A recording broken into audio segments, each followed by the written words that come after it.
green. Are you an ultimate Eagles football fan? Well, you're in the right place.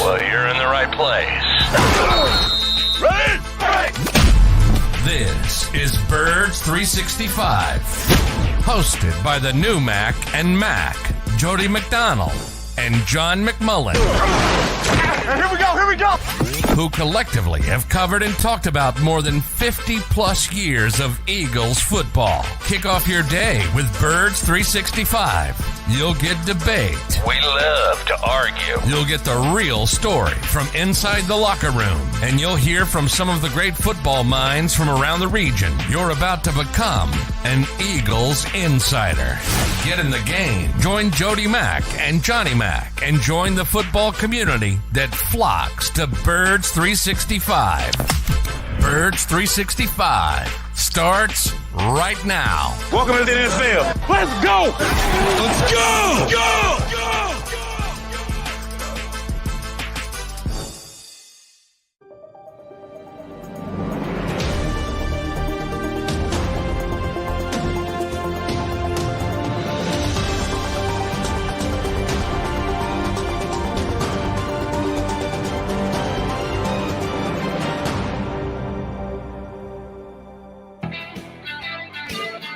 And a good morning, Birds fans. It is a Thursday undefeated edition of Birds 365. Still undefeated. They didn't put it up for grabs this past week because we had a bye week. But anything but a bye week down at the NovaCare complex yesterday. Pretty busy for a rest day yesterday, wasn't it, Mr. McMullen? Yeah, man. Got to get back to work. You know, I saw Howie walking after walkthrough. They have a walkthrough in the morning, real practice in the afternoon. Saw him walking with Jason Kelsey and Lane Johnson, Fletcher Cox, and I put it on Twitter. I got a picture. I said, wow, that's some heavy hitters walking up from, in hindsight, maybe he was letting the team leaders in on what was about to happen. And that's Robert Quinn to your Philadelphia Eagles. So kind of a splash from a big name standpoint. That's what everybody wants, right? Exactly. If you're just talking about reputation and career resume, Robert Quinn is a big deal. That's a splash type trade. If you're talking about production this year in the first 7 games of the season, not so much. An 18 and a half sack guy last year, one of the best in the National Football League, down to 1 in the first 7 games this year for the Bears. I've read and heard the explanations of, the new system doesn't fit what Robert Quinn does and his game and the like. And there's probably something to that. But I'm sorry, when you go from 18 and a half down to you want to prorate it. Okay, that's about a third of your season, actually more. But we'll round up rather than round down. 3 sacks for the year. Going from 18 and a half to 3 is a drop off. There's no way around that. Is Father Time finally catching up with Robert Quinn? Yeah, I mean, it's strange. It really is. We know, and I always say things don't stay in a stasis in this league. So you don't just assume somebody is going to be a star forever. I think way too many people believe in that. But you rarely see this kind of drop off from 1 year to 18 and a half down to zip, basically zero production. I think Pro Football Focus has 112 edge defenders graded, Jody. 109. 109 out of 112 is how he's been playing this year. To go from second team all pro to 109 out of 112 in one season, something's going on. So, you delve into it from a when the trade immediately happened, I was like, and when we had brought up this name, a lot of people brought up this name before. I admit you kind of forget there's a basketball mentality. It's not overtaken the NFL, but teams are more willing to pick up salary to get rid of a player, to dump a player, which is, hasn't been the case in the NFL, but it is more and more. Last year, saw it with Von Miller. This year, you're seeing it, Robert Quinn. From the Eagles' standpoint, they gave up a 4th-round pick. They're paying the veteran minimum. So when we all talked about his salary, that's meaningless. They got him for nothing. So I like the trade from that standpoint. It's a nice roll of the dice. We talk about Howie and valuation. I mean, and when you talk about Quinn and the deep drop, you brought up one point that is a good point. They changed their whole philosophy. And he's going back to the previous philosophy. The Eagles run what the Bears ran defensively. Now, the Fangio offshoot.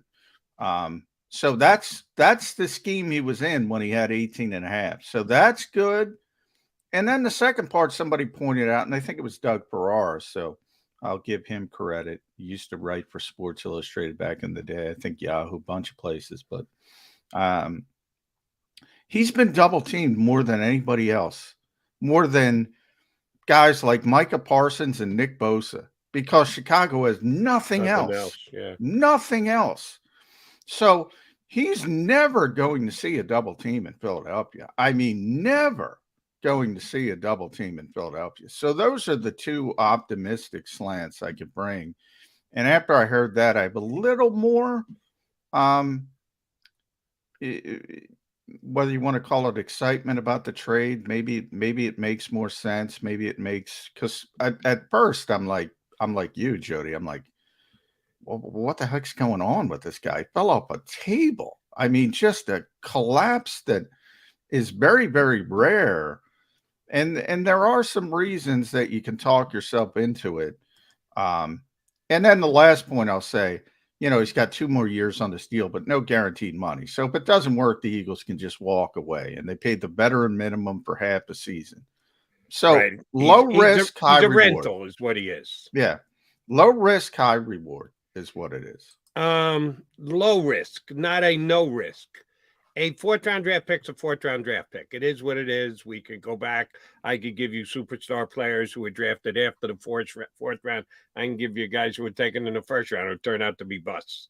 So it is a early day 3 pick. Not necessarily early, because I think the Eagles are going to be very good. So it'll actually be the end of the 4th round. So it is what it is. It wasn't like they picked them up off the scrap heap. They did have to give up draft capital to get them. Not high draft capital, but draft capital. And I'll tell you why I'll buy more into the double team explanation than the change of system explanation. Wasn't that same system in place for the Bears in 2020 when they first signed him? Yes. And how many sacks did he have in the 2020 Yeah, he said that season? weird, what he have, 2? I don't know. 2. Yeah. So they went from 2 to 18.5. Back down to 1 in 7 games.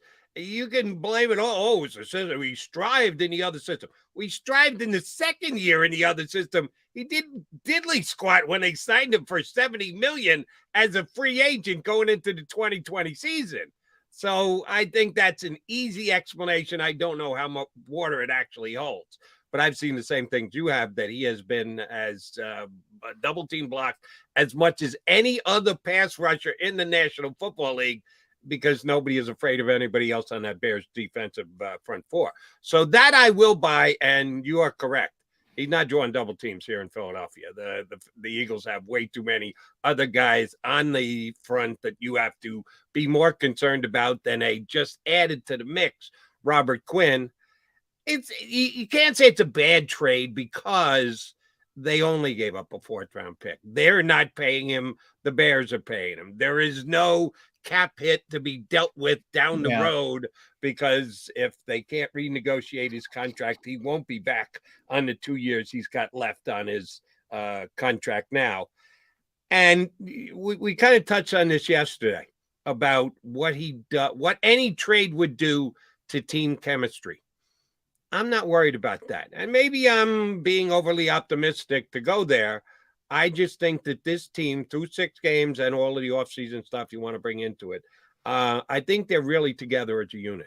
And I think that stems from Nick Sirianni and his coaching staff and Jalen Hurts as the quarterback leader of this football team. I don't think that will happen. I don't think they'll allow that to happen, that somebody will come in and mess with the chemistry or tear the chemistry apart. Oh, by the way, Well, and I don't think this is that type of guy. I mean, from all accounts, he's a exactly. great teammate. And Roquan Smith broke down when he was told he was traded. So I don't think that part of it's going to be a problem. The only problem potentially from a, and I've talked about this, is playing time. Guys get upset. So if somebody takes some playing time away from somebody else, that's my more concern than he's not a bad guy. He's not going to do anything from that standpoint. And the Eagles have a very strong leadership. And as I mentioned, not only Jalen Hurts, but the Jason Kelsey's of the world, the Brandon Grahams of the world, the Fletcher Coxes of the world. Very strong leadership group. So that part I don't think is going to be an issue. And the 4th round pick, I don't give a flying black about a 4th round pick for a Super Bowl contender. Now that's why the Chicago Bears, they should be collecting 4th round picks, and that's what they're doing. Robert Quinn can't help them. They're a bad football team. He's going to a good football team, arguably the best football team in the NFC, at least. I don't give a rat's ass about a 2023 4th round pick. So from that standpoint, from the value standpoint, home run, Howie Roseman. No question about it. Not paying the guy.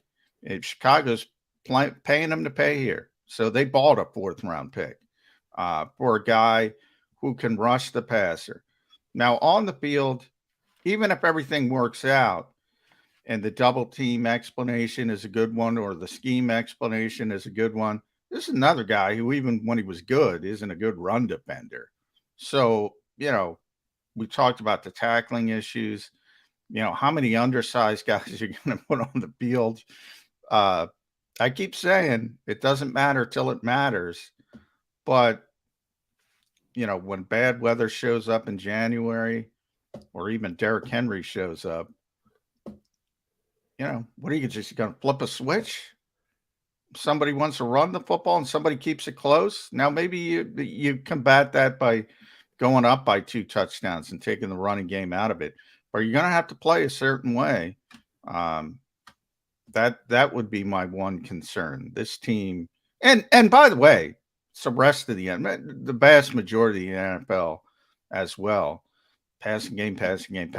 How do we stop the passing game? And the Eagles are in that category. So Quinn is, because I see his measurements, he's not a big defensive end, but you would consider him undersized as well, added to the already undersized Eagles defense? 250-pound edge defender. Yeah, that's undersized. Okay. He's a little on the undersized size. I'll buy that. Here's my only concern about the deal, and you've already said that I guess I'm putting slightly more value on the 4th round pick than you are. And I don't know. You and I both sat here yesterday and said, we don't think the Eagles really need to make a deal. No, I still don't. They're 6-0 for a reason. Yeah. They've been that good. Do they really need to go out and add another piece? So with the Quinn move we'll see what he brings. If he is still a viable pass rusher, he gets a couple sacks over the last 11 games of the season. So be it. We'll give Howie that much more credit. It is one pick out of, you only have so much draft capital. Every team has everybody starts with the same exact thing, 7 picks on any given year. Everybody's got 7 picks. They're already down 1 next year because of other previous trades. This means they're down another one. I know they got 2 1s. They've also got 2 7s. And between the 2nd round and the 6th round, they've got 2 old picks. Yeah. So they're a little short on picks for next year. And will they be able, if they lose some of the guys, we know how many free agents they have this upcoming season. You have to find replacements for those guys. And you can either go with lesser priced free agents. You hope you can coach them up and get them up to speed and they can be reasonable replacements for the guys. Or you draft potential replacements.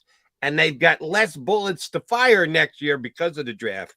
And the one other thing, and this may turn out to be nothing, and it's pure speculation on my part, on anybody else's part, The only one who knows for sure is Howie Roseman. It's one less bullet they can fire in another direction. If there is a player that becomes available over the next 5 days, that's all we got left until Tuesday, 5 days left, that they would be better upgraded by, and it would take a 4th-round pick to get him. Well, they don't have that 4th-round pick anymore. And Howie plays the trade game quite well, working with other teams, as you pointed out a couple times now. They're not even paying him veteran minimum. They got the Bears to pay his big salary. So Howie does handle the trade negotiations well. Maybe somebody else shakes out in the next 5 days, becomes available after Sunday's game. Because the team loses, they say, all right, we're sitting on the fence as to whether we're going to trade a guy or not. They decide, okay, we're now going to make him available.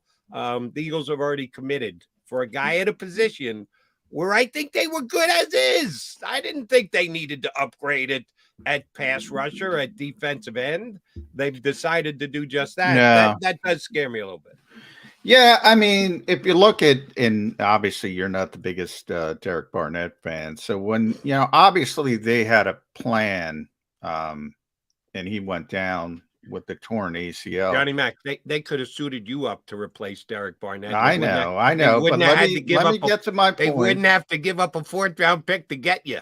It's not about Derek Barnett. It's about the plan. So, whatever that was, and we don't know because he got hurt so early, they had a rotational plan. You see it at defensive tackle. They go 5 deep. They wanted to go 4 deep.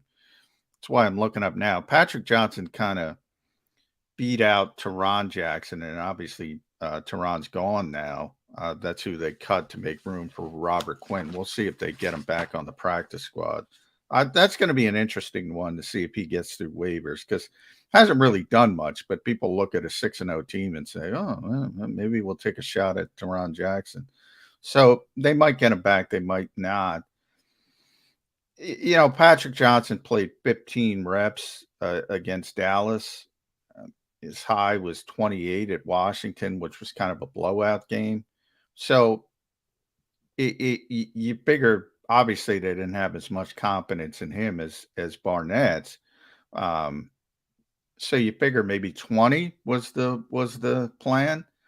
And Robert Quinn would fit into that 20. If he gets more than that, I don't know. For whatever reason, Jody, and this goes back years. Well, I know the reason with Brandon Graham, because it's sacks. And now they got a sack guy. They got a finisher, right? So you see 18.5, you see 19. In his career, 102 total. Is he taking reps away from Brandon Graham? He better not. Is he taking reps away from Josh Sweat?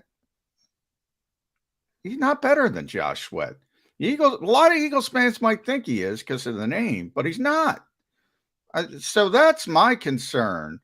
Are they going to try to get him on the field a little bit too much? If it's 15, 20 reps, is he better than Patrick Johnson? Yes, of course. So from that standpoint, they're a better team. Does it prevent you to get a safety? I don't know how many safeties are out there. Maybe you can move Andre Dillard. Seems to be they have confidence in Jack Driscoll a little bit more, that if he's forced in there, maybe he can handle that. Tyree Jackson, they started his 21-day practice window. Brett Toth looks ready, but they don't have room for him. So maybe if they can move Andre Dillard, you start Brett Toth, and boom, you got another body. So they can go in a lot of different directions, and you can try to talk a team into 2024. That's more difficult, but Howie's good at convincing, especially these young general managers. He swindles them, and obviously Ryan Poles. He got Kwesi Adofo-Mensah earlier with Jalen Reagor. He swindles those young guys.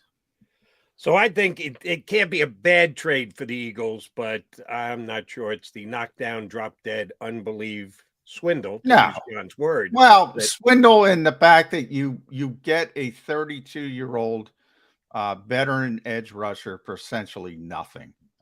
And when you're a Super Bowl contender, like I said, a 4th round pick is nothing, because I'm worried about winning the Super Bowl.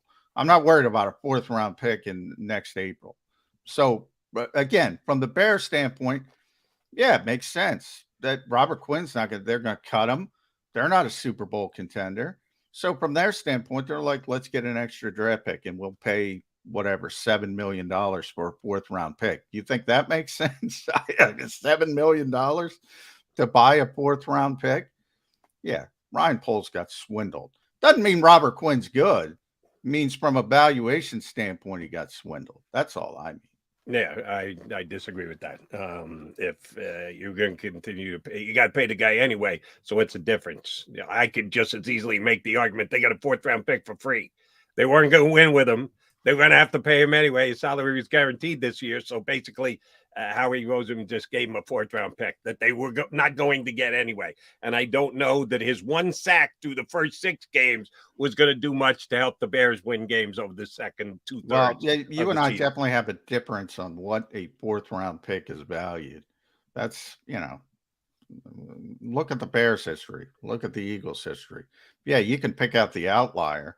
The percentages of 4th round picks turning into even a guy who generates double teams, so your other crappy defensive linemen can do something, but they can't do anything, are negligible. Let's put it that way. He's Johnny Mac. I'm Jody Mac with the Mac and Mac guys here on Birds 365. We're heading down. No, he's not. He writes for the Delaware News Journal. I always say Delaware, but he's a Pennsylvania guy just the same. Martin Frank's going to join us next here on Birds 365. At Pond Lehocky, we've recovered billions of dollars for our clients, and we're confident we can do the same for you. With over 250 years of combined courtroom experience, we've helped over 100,000 injured clients obtain some of the largest settlements in Pennsylvania. One conversation is all it takes to help you and your family get back on track. If you've been injured in an accident, give Pond Lehocky a call. Go to get your game on. Go for the beers. Go for the cheers. Go for the hit and the hits. Go for the stakes and the stakes. Go to get your parlay on. Go to get your party on. Go for the scene. Go for the screens. Go for the gallery. Go for the win. Go to Ocean. Visit theoceanac.com to plan your visit. Go passionately. Go fearlessly. Go confidently. Go Birds! Go confidently towards your goals with First Trust, Philly's hometown bank for nearly 90 years, and the official bank of the Philadelphia Eagles. We're focused on getting you over the goal line. So go with conviction. Go with trust. Go Birds! And go forward with us by your side. First Trust Bank, the official bank of Philadelphia dreams. Oh, and go Birds.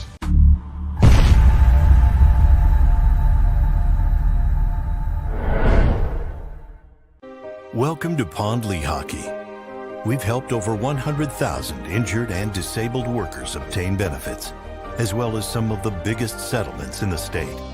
If you've been injured at work, give Pond Lehocky a call. Score and save in southeastern PA and Delaware with Colony Pools this football season, and let the experts close your pool with a custom Merlin safety cover in green for the birds. And if you join our Winter Watch team, we'll give you another 20% off, and Colony Pools will handle it all. Keep your tiles on your pool, not in your pool. Fly with Colony right now, Birds fans. Visit flywithcolony.com. Jeff D'Ambrosio, Destination Downingtown's 5-day used car super sale. Jeff puts an end to high prices now. 5 days of the best car, truck, and SUV deals ever. Over 1,000 vehicles, every make and model. Stop overpaying. See Jeff today and get a quality car, truck, or SUV now. The 5-day used car super sale. Experience how easy it is to deal at Jeff's. Nobody treats you better. Nobody gives you more. Jeff D'Ambrosio, Destination Downingtown. GoJeffAuto.com.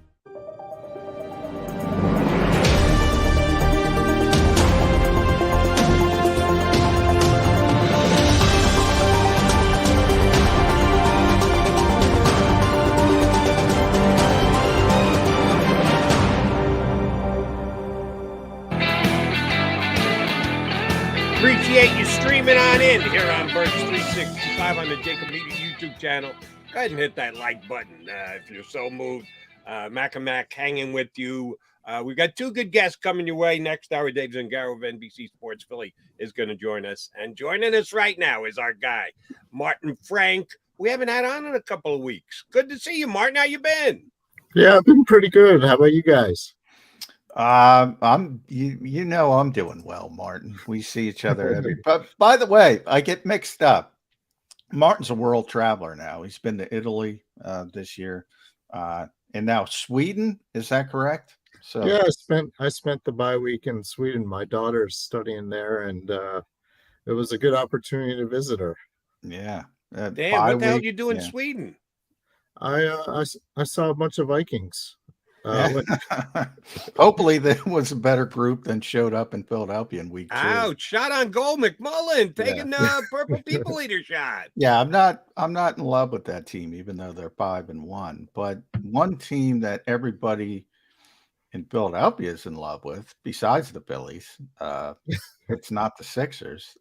It's the 6-0 Eagles, and they got the big name, Martin Frank. They got the big name. They got the splash, Robert Quinn.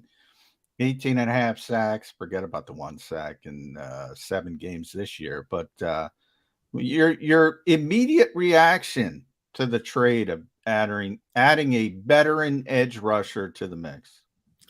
I actually like it. I think he'll fit in pretty well because he might have been playing too much in Chicago this year. I don't know. I'm not exactly sure what the situation was, why he only had 1 sack. He probably was playing too little because they don't have anything on the defensive line. It's amazing. They used to have Khalil Mack and Akeem Hicks and Robert Quinn, and now they got nothing.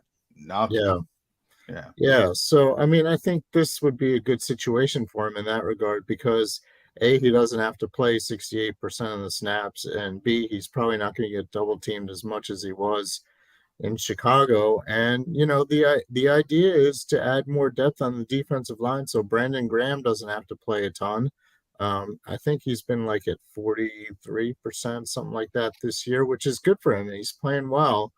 And if by adding someone like Quinn, you can kind of keep him at that level. You can kind of reduce Quinn's playing percentage time a little bit, keep all these guys fresh. You got to remember, Quinn is 32 years old. Graham is 34 years old.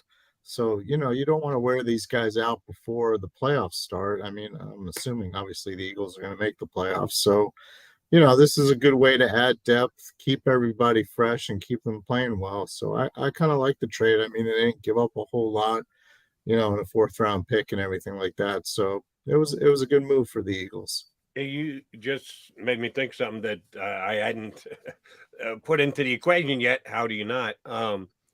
The Eagles, maybe due to preparation, maybe due to their overall mindset and philosophy, have not been hurt at all on the defensive line this year. They've been really healthy. It only takes one play for that to go by the wayside when a guy turns a knee, turns an ankle. All of a sudden, the guy's out of the mix. So if you have a guy like Quinn, you can speculate ahead of time how many snaps he's going to play per game. What's the breakout going to be? Oh, it can change drastically if somebody goes down with an injury. So you do have to factor that in. Everybody immediately wants to put a guy into the lineup, and he's going to be able to do that. He's going to be able to produce that. Well, you don't know about injuries because that changes the whole projection for everybody. And that's why you got to give Howie Roseman credit for this one, right, Martin? Yeah, absolutely. And it was kind of, the issue, they lost Derek Barnett, in the first game of the year. And I think they wanted to work in Teron Jackson, but it just didn't seem like it was working out.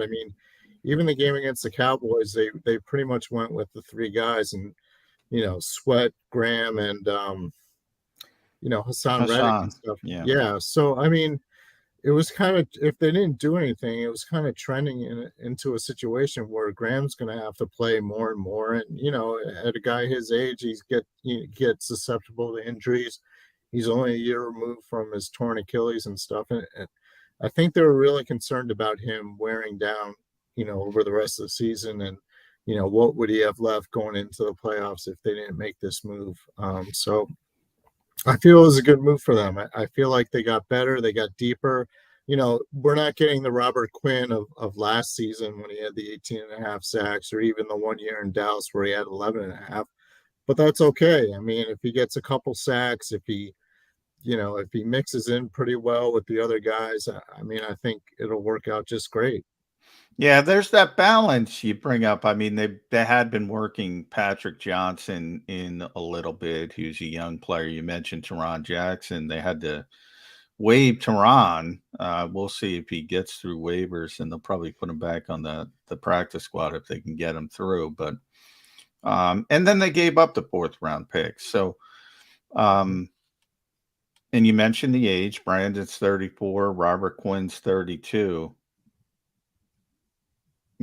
Where's your feeling on hey, let's go for the Super Bowl versus we got to be careful with some of these young players. We got to develop them. We got to have them ready when we roll things over, so to speak. It's kind of difficult balancing act, but I'm in the, hey, you're a legitimate contender. Go for it. Yeah, absolutely. I agree with that. You only get so many chances. Like, everyone talks about, oh, they're a young team, they'll be good for a couple of years and stuff. Well, you don't know that. I mean, it's the NFL. Like, teams can get better in a hurry. You always see teams going from last place to first place and stuff. So, if you feel like you got something going, then you got to go for it. I mean, you go back to the 2017 season. Nobody expected the Eagles to be that good. I think they were 7-1 at the break, and Howie said, hey, we're a Super Bowl team. Let's reward these guys and let's make a run for it. And he traded for Jay Ajayi. He gave him depth at running back. So LeGarrette Blount didn't wear down as the season went on. And then, as you saw in the playoffs, I mean, those two were a really good tandem. And I think a lot of that thinking went into that deal with Robert Quinn this year. I mean, they felt like, hey, we need some more depth. We got a good veteran guy. He's an upgrade over, a guy like Teron Jackson, a guy like Patrick Johnson. I mean, it would be asking a lot for those guys to take up a major role as the season went along. And obviously they've shown that, they're not quite up to that yet. So let's go get a proven veteran and, see where it takes us.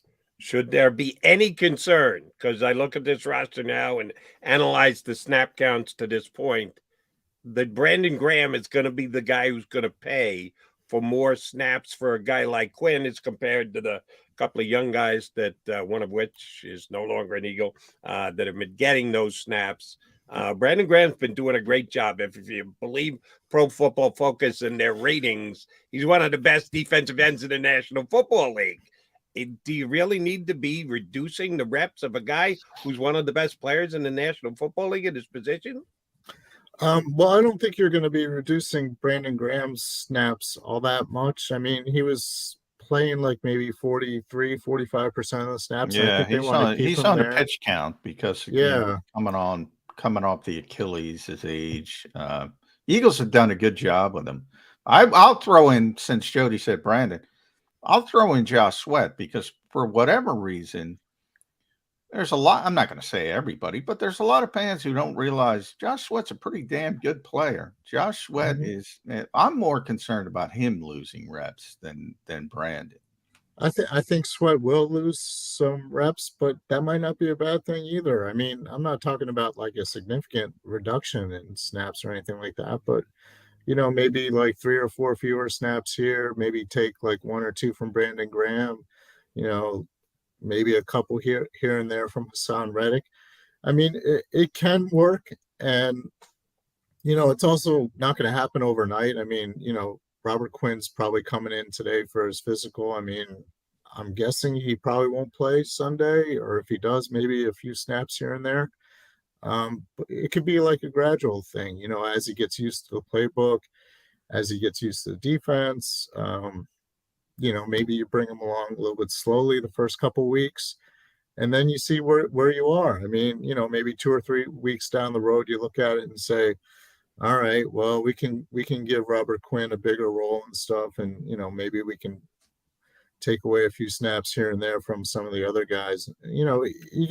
There's a way to make it work, I guess. And that's going to be up to Jonathan Gannon to figure out. And, that's why they have him as the defensive coordinator to figure out these things. So, We'll see where it takes us. But overall, I mean, I think Robert Quinn, it takes some sacrifice from guys. And, we've seen BG over the years, like probably the most team-oriented kind of guy. So, I'm sure he'd be willing to make it work. And, he's not going to complain if they take away a few snaps here and there. And he's as much of a respected leader on the team that if other guys are starting to kind of wonder about that, he'll talk to them and everything like that. So, he'll make it work. He knows this is like probably his last chance, and he wants a Super Bowl, and he'll do whatever it takes. And that's one of the things that you have to also weigh when you make a trade like this, is how it's going to react, with the other guys on the team and everything. So, a guy like Brandon Graham is like the last thing the Eagles are going to worry about,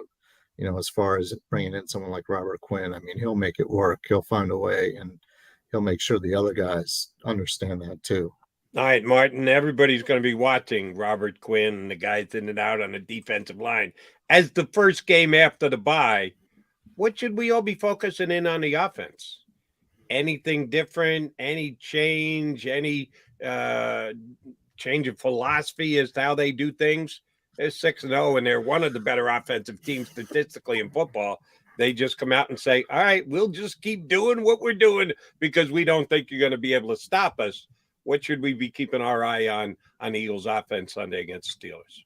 Yeah, I mean, I think as the season goes along, like teams are going to focus more on Jalen Hurts, and they're going to focus more on trying to stop him, and whether that takes like a spy or something like that. So, I mean, Jalen Hurts has to adjust to their adjustments. It's kind of like like a pitcher and stuff. When you're like mowing everybody down, you keep doing it until the hitters adjust, and then you have to adjust. So, I think there'll be a little bit of that. I mean, they're still going to do what they do. I mean, if Jalen Hurts is on his game and he's hitting AJ Brown and Devontae Smith and Dallas Goedert, I mean, it's hard to stop no matter if it's coming or not.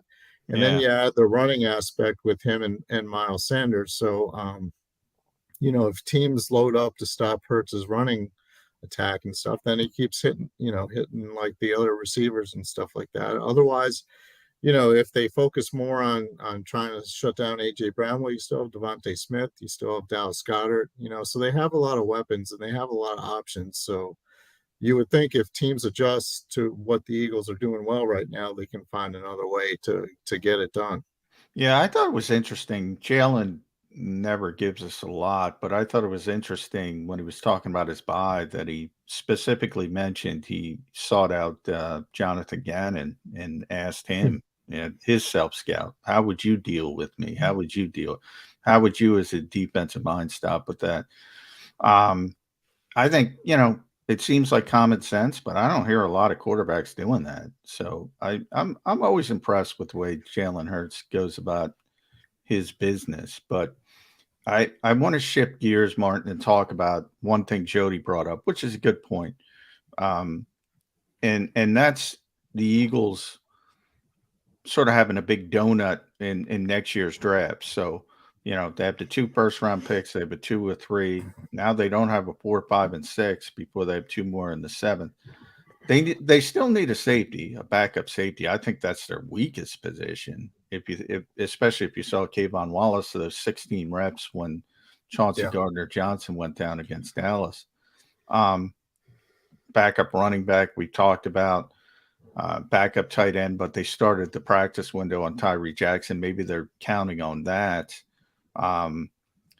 You don't really have that mid-level pick now to go get a backup safety. Any concern, or do you think maybe an Andre Dillard might move, or are we done at the trade deadline? This is it.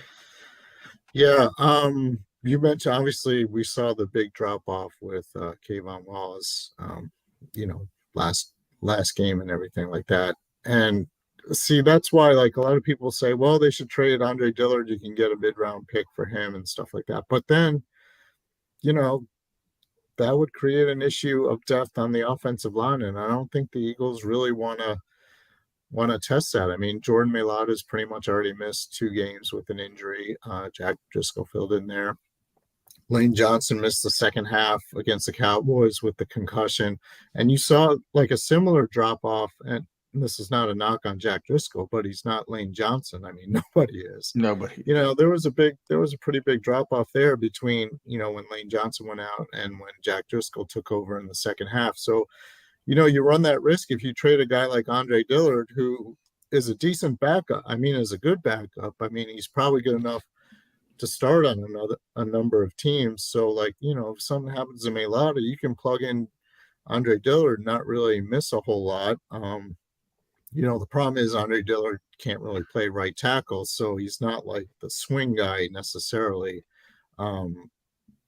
So yeah, I mean, it's a risk. I mean, if they do trade Andre Dillard, he would be the guy who would bring you one of those mid-round picks and kind of like lessen the gap and stuff like that between like their third-round pick and their seventh-round pick. But at the same time, I mean, you can address those concerns in the offseason. I mean, yeah, Dillard will be a free agent, so you'll lose him for nothing. So, you know, on the other hand, you can be like, well, you know, at least now we can get something for him as opposed to not getting anything. Right. Here would be my take on the whole Dillard thing.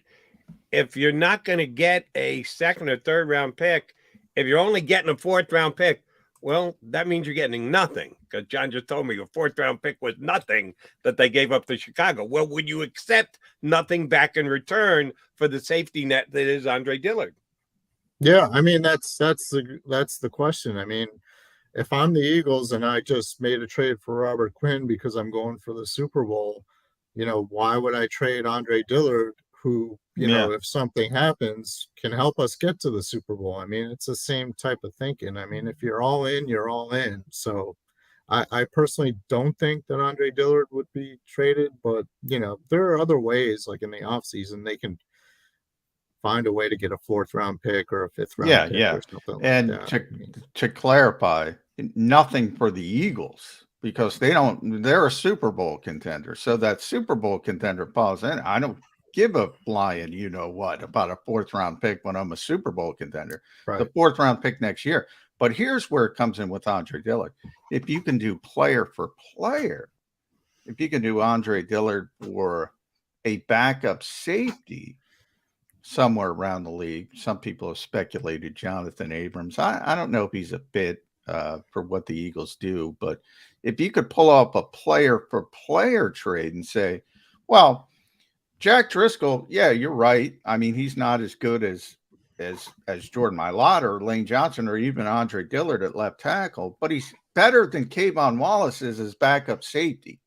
So that's kind of where I'm weighing it. So if you can maybe get player per player with Andre Dillard, I think that might be a way to go. But I'm with you. If they don't get a third round pick for Andre Dillard, they're not going to trade him. Yeah. For draft capital. Yeah. I agree.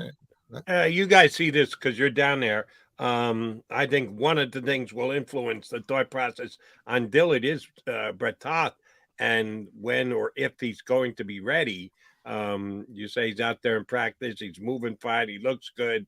They haven't activated his window the same way they have with Tyree Jackson. Are we expecting Toth to not be a contributor this year, not be ready? Where do you think his status sits, guys? I would say that probably not as a contributor. I mean, what has Brett Toth done like in his career? And he's coming off an ACL, so it's not like you can just plug in the guy and say, all right, you're the backup left tackle, you're the backup right tackle. I mean, he still needs to practice. He still needs a couple of weeks and everything. It's not like a plug and play type of thing with a guy like that.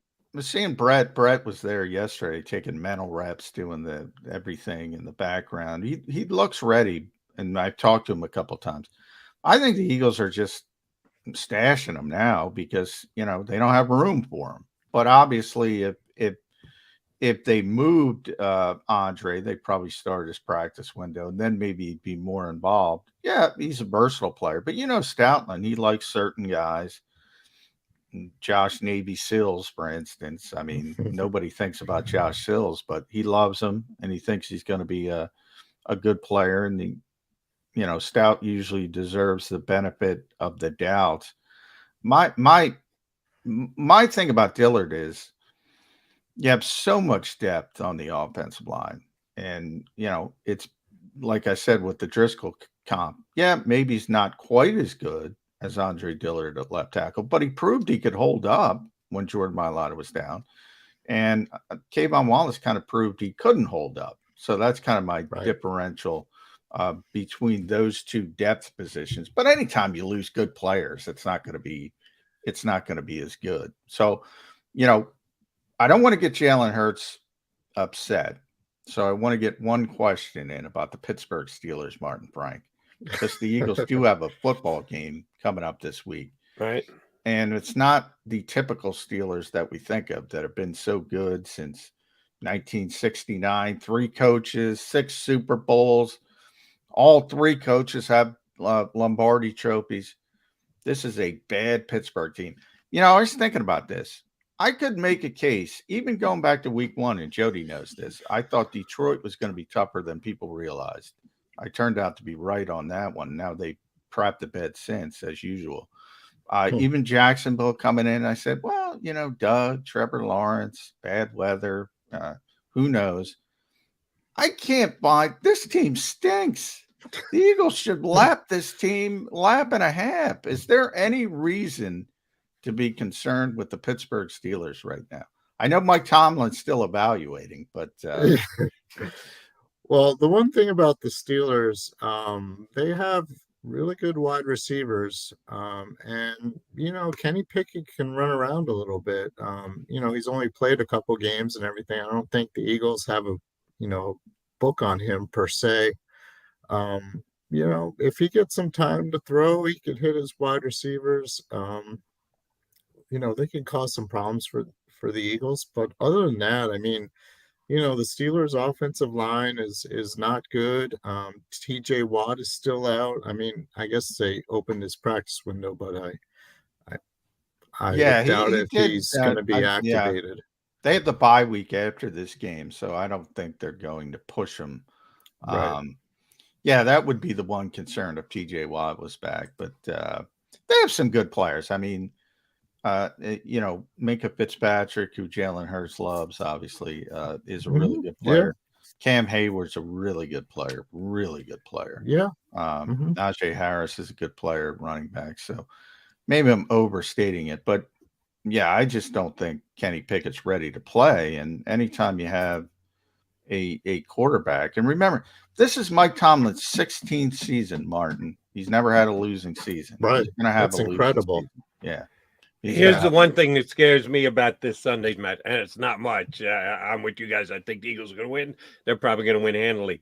But if there were one thing to jump up and bite them, as good as Bradbury and Slay have been through the first 6 games of the season, neither one of them is 6'2", and Chase Claypool is 6'4", and Pickens is 6'3". Now, is their quarterback good enough to throw those high balls that they can high point and go up and get uncontested plays against good Eagle coverage corners? You got to have a real good quarterback to be able to take advantage of something like that. And I don't know, Pickett is that guy right now. Right. But they do have a specific height advantage matching up their wide receivers against Eagles DBs. Yeah, I like the Steelers wide receivers. Pickens looks like he's going to be enough. Like, the Steelers have a knack for finding wide receivers in the draft. Probably unlike any other team. You go back to Antonio Brown, was a 6th-round pick. Deontay Johnson they got, I think, in the 3rd round.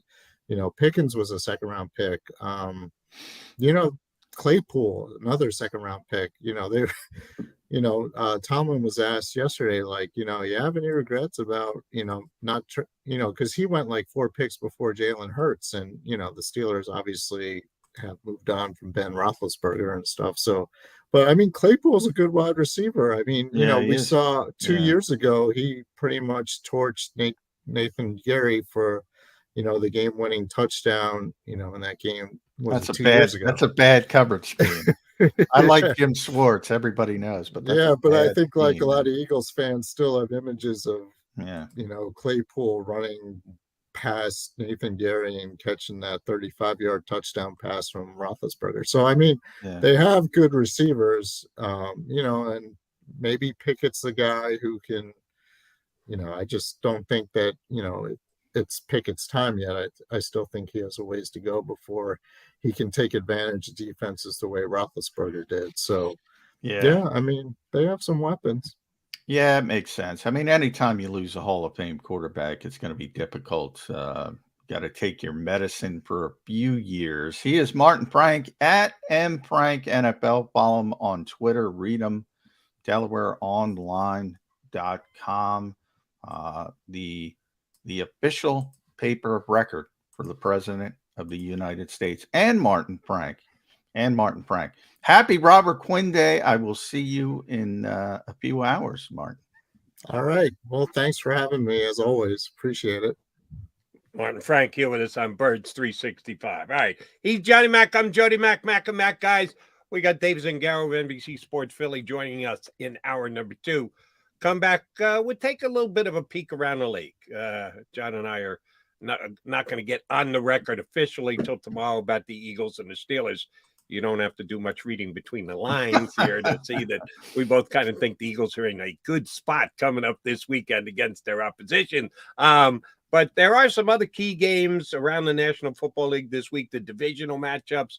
Giants and Cowboys are still just off the Eagles' flank, even though they're the only undefeated team in the league. Giants have 6 wins, same as the Eagles, because they didn't have a bye last week like the Eagles did. And the Cowboys aren't that far off either. So I want to get Johnny Mac's thoughts on those games, a couple of things going around the league. We got Dave Zangaro joining us next hour. No reason for you to leave the stream here on Birds 365.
The greatest fans on earth. It's a bold statement, but would you expect anything less from Philadelphia? 58 years of heartache creates a toughness, a grit, a resolve not found in most. Sure, our prayers were answered, but now that we've had a taste, we're looking for more. Pondley Hockey, official partner of the Philadelphia Eagles.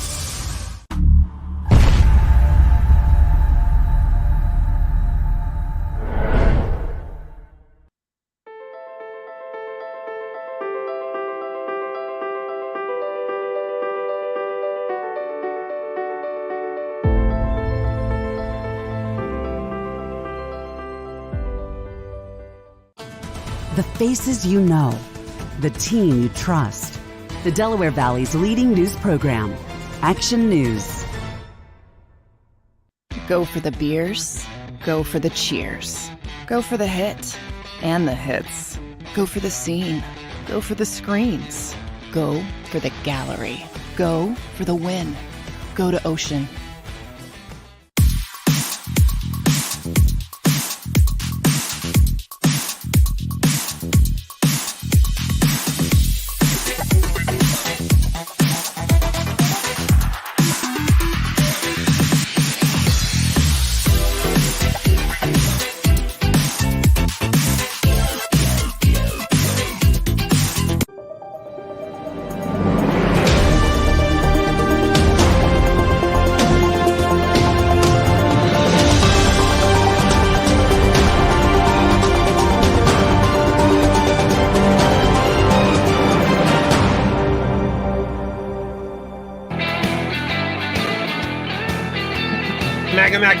McMullen and McDowell hanging with me here on Birds 365. Appreciate your streaming on in. I don't think I've asked you to ask the peeps to do what we asked them to do in a while, Johnny Mac. What do we need everybody tuned in? Gotta like it. We got 486. We've been up over 500 on Robert Quinn Day live streamers. So thanks to everyone listening. But like, share, and subscribe while you're here. Yeah, show a little love to your Mac and Mac buddies. All right. One other thing from yesterday, and I did see the snapshot you took, some power players getting around and about yesterday. In that group was Lane Johnson. The coach said Lane is still in the concussion protocol, but Lane said, yeah, get ready to watch me play on Sunday. I'm going to be good to go by then. You get that from time to time. Players might be overstating their availability. Why? Because they're warriors. That's what they do. Lane Johnson's a warrior. So, of course, he's going to tell you he's going to be good to go.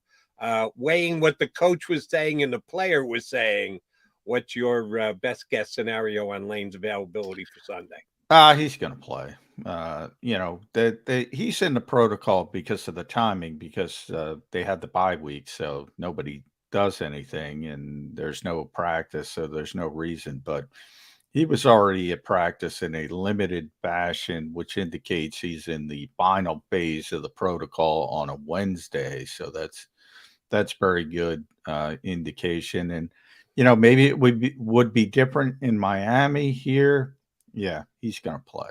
He's going to play on Sunday. Don't worry about it. That's funny that you say that, because and I understand where you're coming from, and you're probably right. It shouldn't be. No, Miami no. should be the same as Philadelphia, which should be the same as Denver, which should be the same as LA, which should be the same as Minnesota. There should be no difference whatsoever with the 32 teams and how they handle concussion protocols. It's supposed to be a standard across the board way of deciding things, but different teams do it differently or expected different things. You're preaching to the choir, Jody. That Dolphins thing, I've been talking about it for weeks. It's absurd. It's absurd. And it's not the Dolphins, it's the league, because there's a higher profile because of what went on. The most laughable part of all, well, there's two ones that no matter how many people say it, Tua Tagovailoa did not get diagnosed with 2 concussions. One. And that was the second one that you think he had a concussion. Well, he didn't, according to the neurologist, who I'm going to rely on. Call me crazy, but I'm going to rely on them. Now, until somebody says, oh, no, they wanted Tua to play. They wanted the Dolphins to win. If anybody has that smoking gun, I'll reevaluate my position. Until that point, I'm not going to reevaluate it and listen to some know nothing on Twitter over the neurologist. All right, that's number one. Number two was even worse, the Teddy Bridgewater situation when Skylar Thompson got hurt. What game was that? Skylar Thompson started a week and a half ago. Yeah. And Teddy Bridgewater was cleared from his concussion, which was officially diagnosed, but they wouldn't start him because of what went on. And then the other guy got hurt, and he had to play anyway. And he goes in. Yeah. Ridiculous. It's absurd, Jody. It's absurd.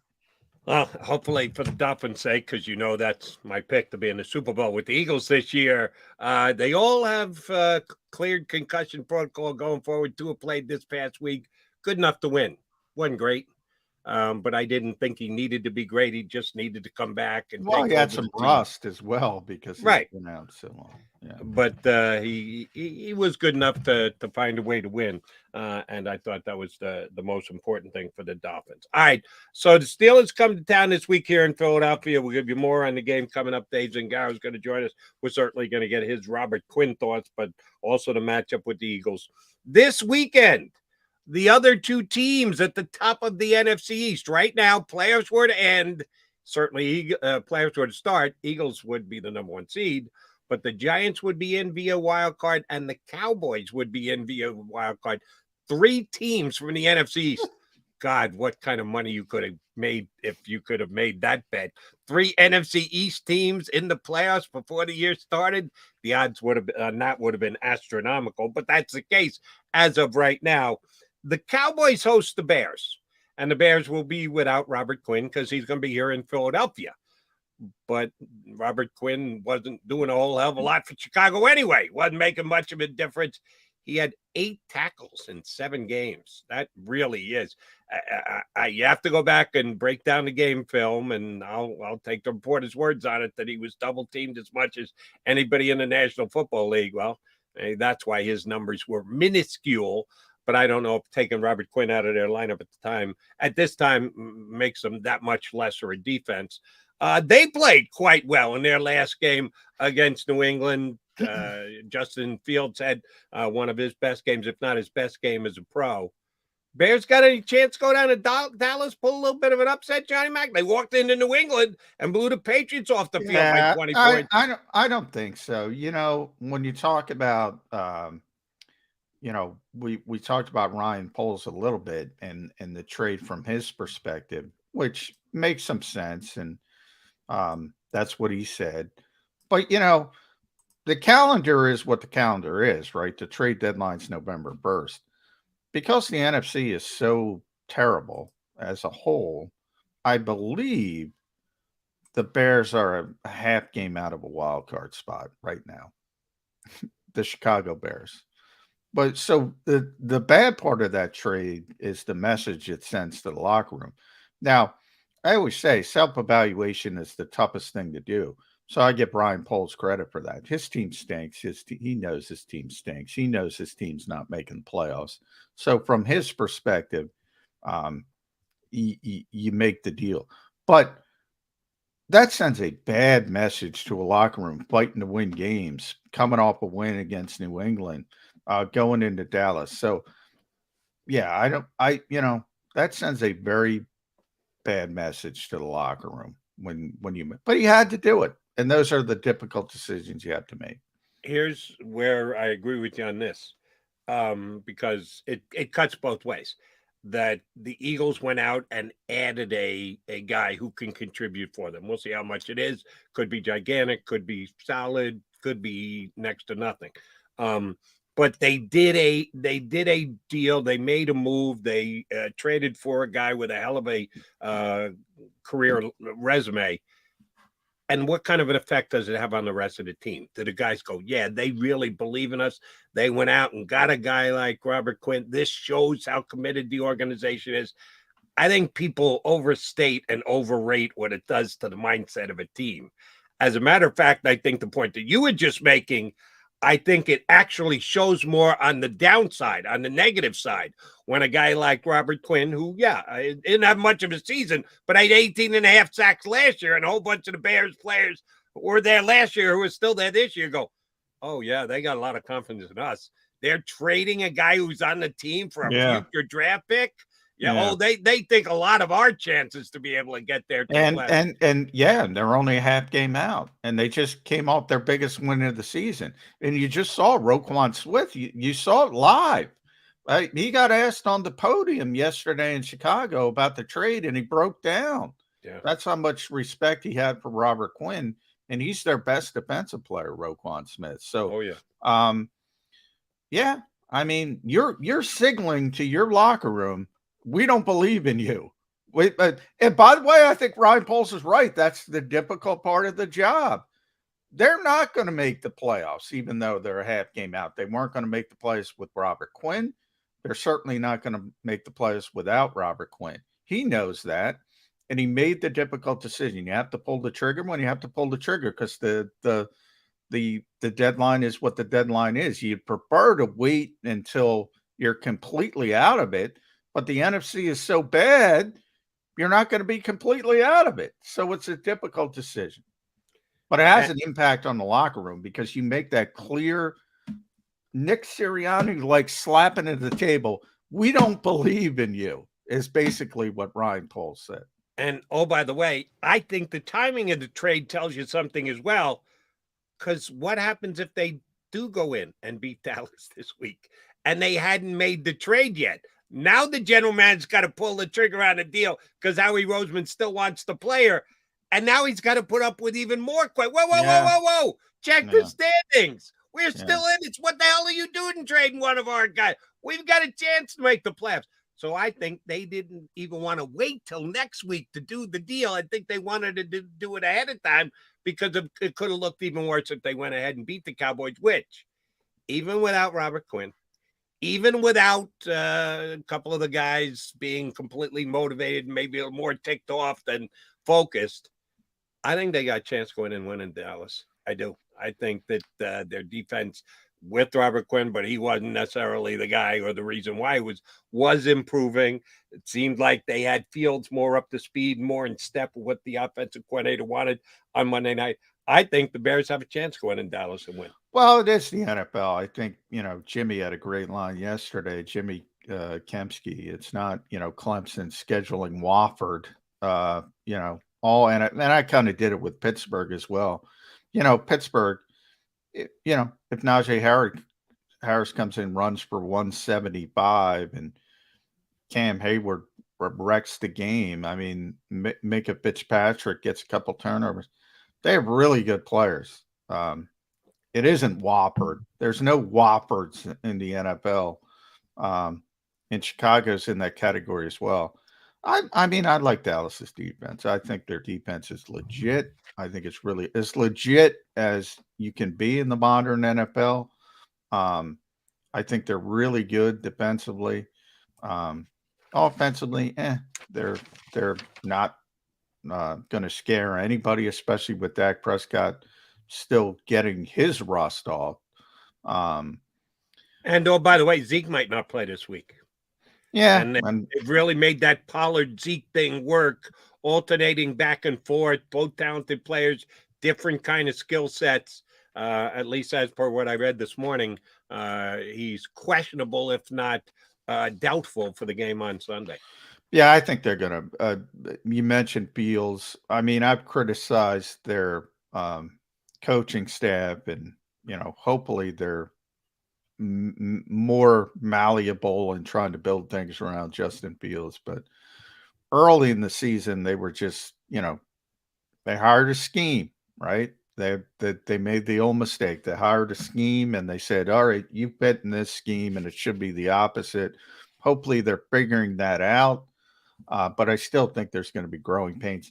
And you don't fix growing pains against maybe the best defense. You do that against some of the worst defenses. So and then there's the consistency factor of young players who struggle. They're probably not going to play well consistently. So coming off a good game, expect a bad game. Yeah, I don't. I expect a good game. And by the way, Cowboys almost as big a favorite over the Bears as the Eagles are over the Steelers. Eagles are 10.5. The Cowboys are 9.5 down in Dallas against the Bears. I can tell you right now, I'm taking the 9.5 with Chicago.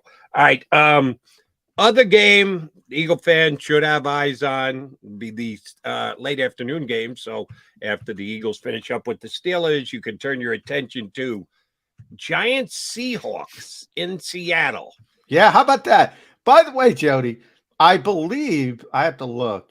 The 49ers are playing the Rams at 4:25. Who would have thought the Giants at the Seahawks would be the bigger 4:25 game, at least at this stage?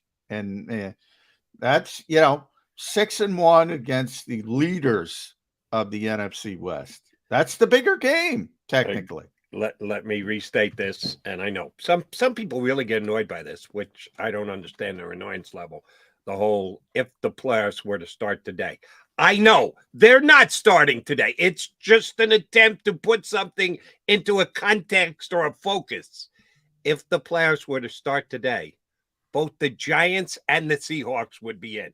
Now, as much as John and I have stated, we're pretty surprised that the Giants are 6-1 at this stage, kind of caught us off guard. Even more so the Seahawks.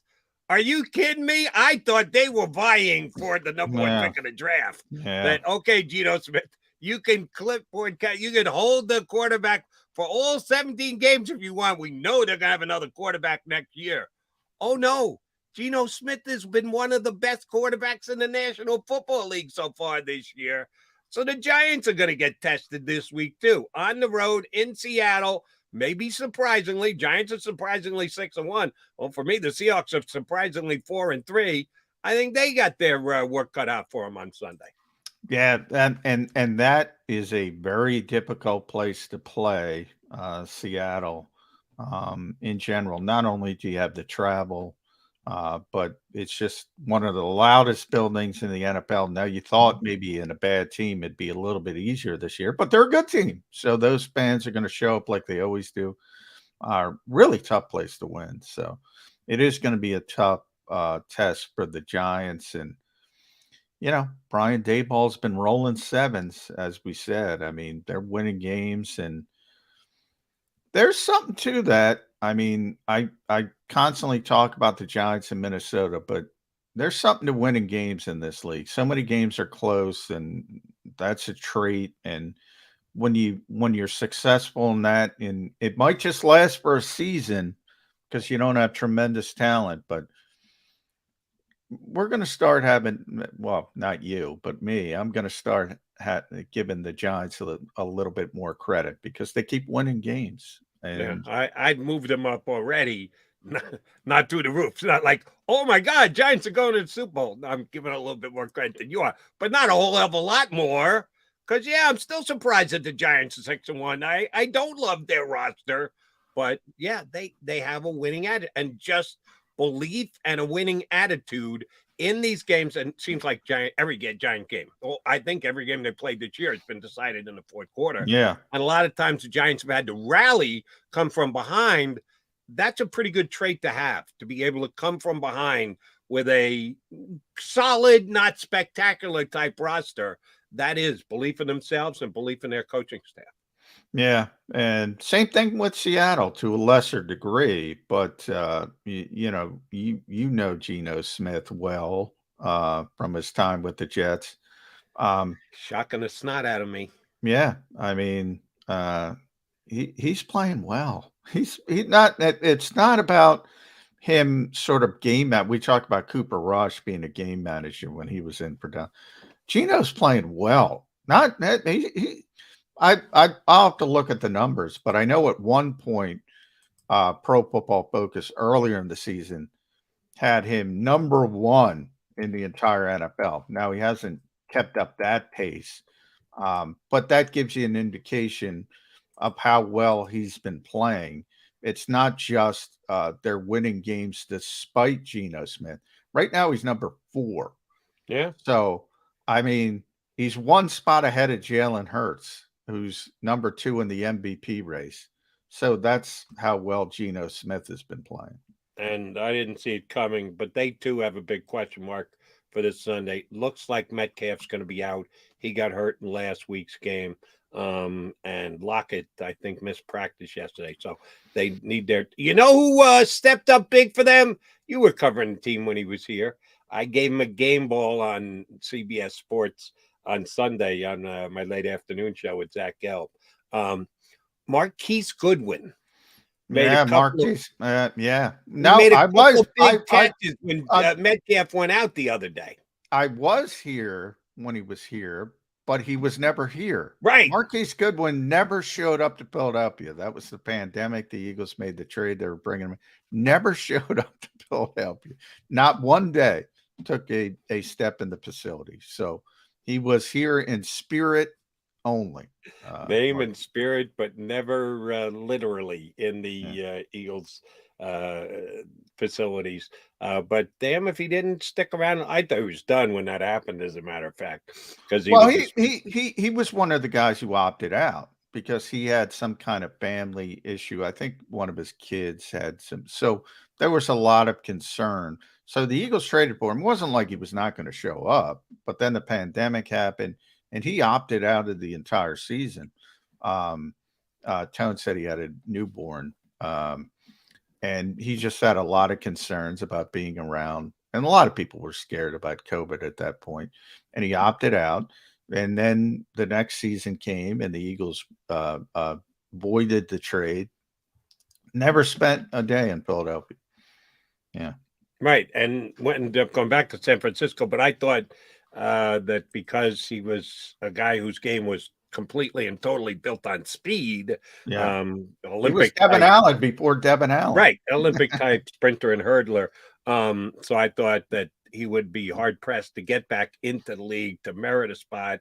Yeah, yes. Moved on from San Francisco to Seattle, caught 2 touchdown passes last week.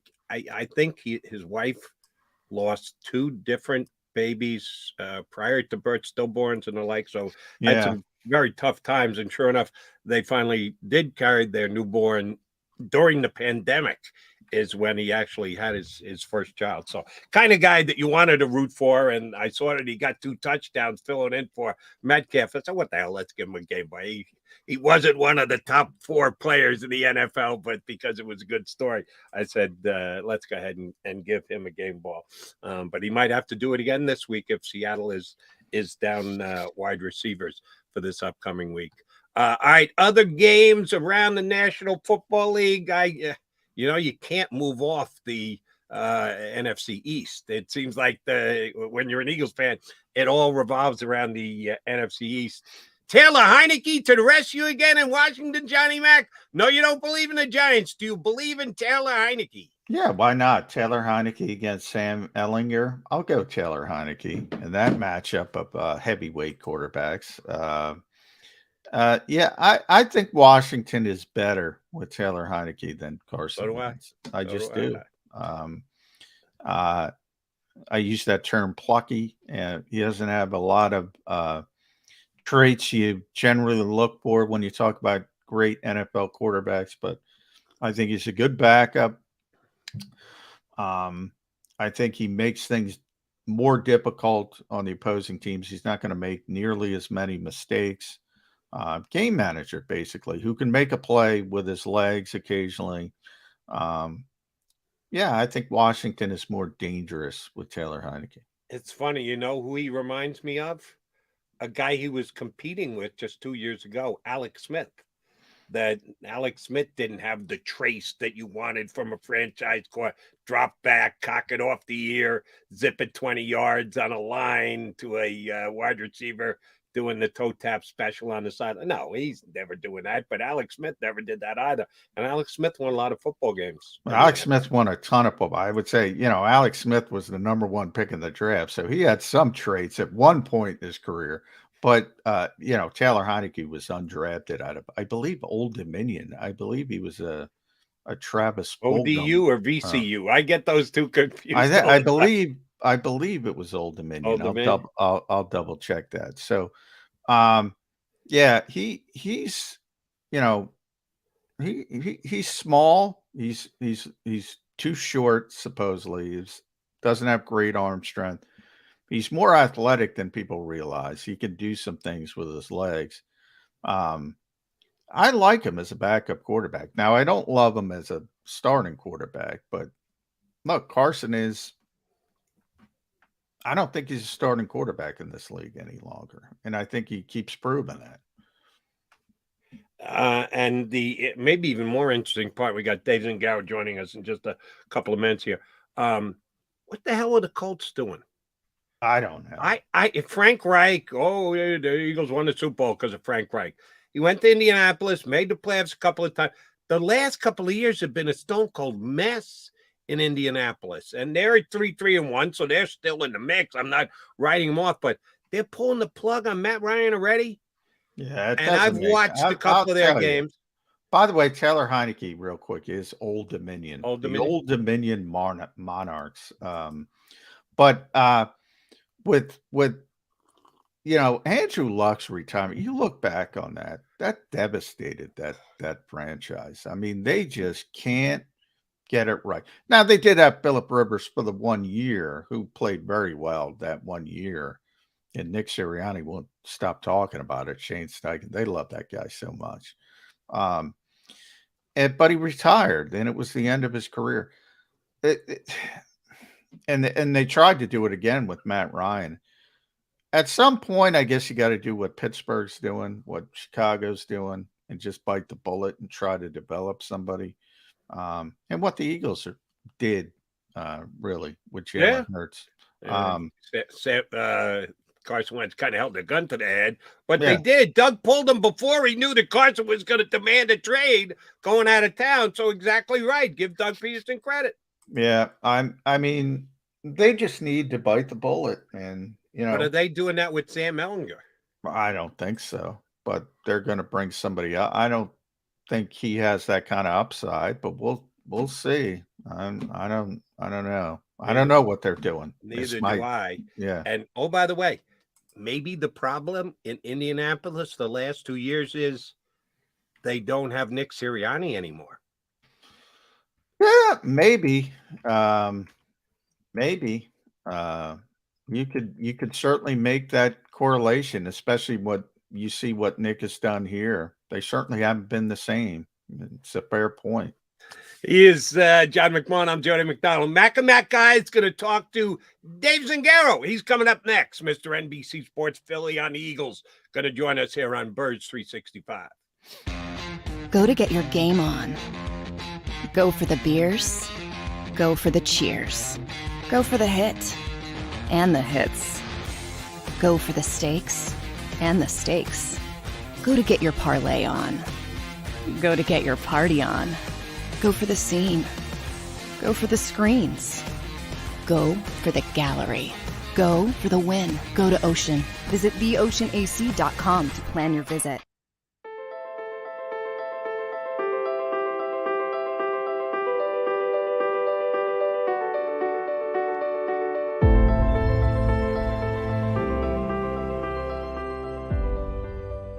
Jeff D'Ambrosio, Destination Downingtown's 5-day used car super sale. Jeff puts an end to high prices now. 5 days of the best car, truck, and SUV deals ever.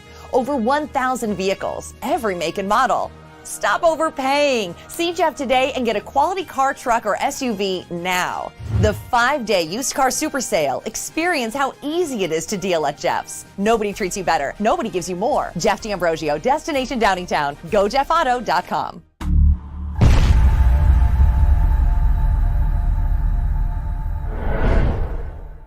Score and save this football season on your car insurance. Before the next game, save up to 40% on your auto insurance policy. That's right, 40% savings. Call an Audible this season and contact the Del Val Insurance Group. They're an advocate for you, not an insurance company. That means they'll get you the right coverage and save you up to 40%. Call managing partners Fran or Jim of Del Val Insurance, 215-354-0122, or score and save at dvigi.com. dvigi.com.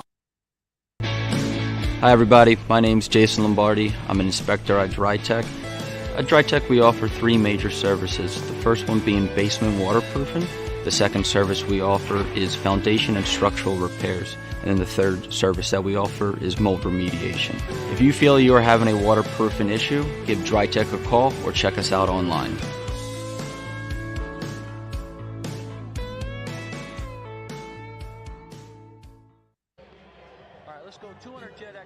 Over the last 17 years, we've built a reputation of growing award-winning teams across the country. Staffing is not easy, but that's what we do every day, all day.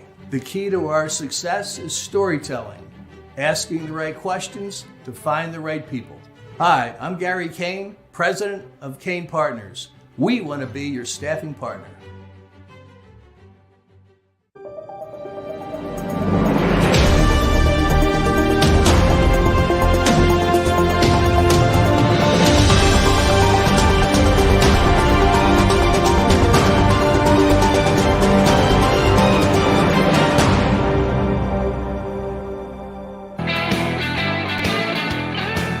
Appreciate you streaming on in here on Birds 365 with Mac and Mac, McMullen and McDonald.